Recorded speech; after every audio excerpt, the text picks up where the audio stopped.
વડોદરા શહેરમાં છેલ્લા 24 કલાકમાં નોંધાયેલા કેસોની સંખ્યા આરોગ્ય તંત્રની ઊંઘ ઉડાવી દે તેવી છે. માત્ર એક જ દિવસમાં ડેન્ગ્યુના 55 શંકાસ્પદ કેસ નોંધાયા છે, જે પરિસ્થિતિની ગંભીરતા દર્શાવે છે.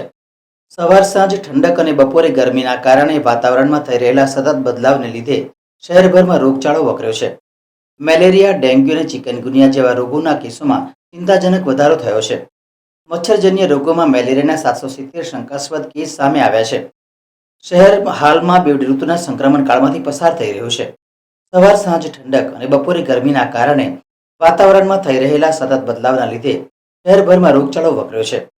આ ઋતુ પરિવર્તન મચ્છરના ઉપદ્રવ અને વાયરલ ઇન્ફેક્શન માટે અનુકૂળ વાતાવરણ પૂરું પાડે છે, જેના પરિણામે મેલેરિયા, ડેન્ગ્યુ અને ચિકનગુનિયા જેવા રોગોના કેસોમાં ચિંતાજનક વધારો થયો છે. આરોગ્ય વિભાગના આંકડા મુજબ રોગચાળાની સ્થિતિ ગંભીર બનતી જાય છે અને જો આના પર તાત્કાલિક નિયંત્રણ ન મુકાય તો આગામી દિવસોમાં પરિસ્થિતિ વધુ વણસી શકે છે. શહેરીજનોને સાવચેતી રાખવા અને તંદુરસ્ત આહાર લેવા માટે અપીલ કરવામાં આવી છે. શહેરમાં ડેન્ગ્યુના 55 શંકાસ્પદ કેસ નોંધાયા છે, જે પરિસ્થિતિની ગંભીરતા દર્શાવે છે. આ ઉપરાંત મચ્છરજન્ય રોગોમાં મેલેરિયાના 770 શંકાસ્પદ કેસ સામે આવ્યા છે. જોકે આમાંથી મોટાભાગના કેસો રિપોર્ટની રાહ જોઈ રહ્યા છે. ચિકનગુનિયાના 14 શંકાસ્પદ કેસ પણ સામેલ છે. પાણીજન્ય રોગોની વાત કરીએ તો ટાઇફોઇડના 32 શંકાસ્પદ કેસ નોંધાયા હતા, જે પૈકી એક કેસ પોઝિટિવ આવ્યો છે. બીજી તરફ વાયરલ ઇન્ફેક્શનના 45 કેસો સામે આવતા દવાખાનામાં દર્દીઓની ભારે ભીડ જોવા મળી રહી છે.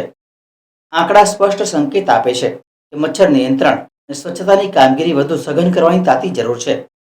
ત્યારે રોગચાળાને કાબૂમાં લેવા માટે વડોદરા મહાનગરપાલિકા દ્વારા ફોગિંગ અને દવા છંટકાવની કામગીરી સઘન બનાવવામાં આવી છે.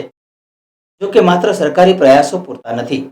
જ્યારે જનતાને વિનંતી કરવામાં આવે છે કે તેઓ પણ તેના રહેણાંક વિસ્તારમાં ક્યાંય પણ પાણીનો ભરાવો ન થવા દે, કારણ કે મચ્છરનો ઉપદ્રવ ત્યાંથી ફેલાય છે.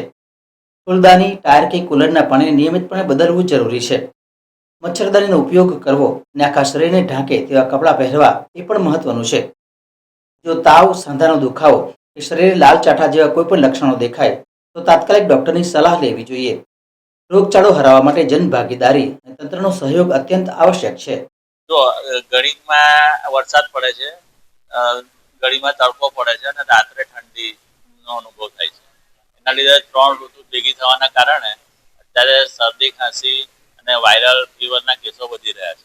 તો જો એક કેસમાં આપણે વાયરલ ફીવરમાં આપણે દવા ઉપરાંત ખાવા પીવાનું, બહારનું ખાવાનું ટાળવું જોઈએ અને જ્યાં લોકો વધારે ભેગા થાય ત્યાં જવાનું ટાળવું જોઈએ. બધા ધૂળ ધુમાડાથી દૂર રહેવું જોઈએ અને માસ્ક પહેરવો જોઈએ. અત્યારે હવે ઓછા થઈ રહ્યા છે. અત્યારે પહેલા જે વધારે આવતા હતા, અત્યારે વાયરલ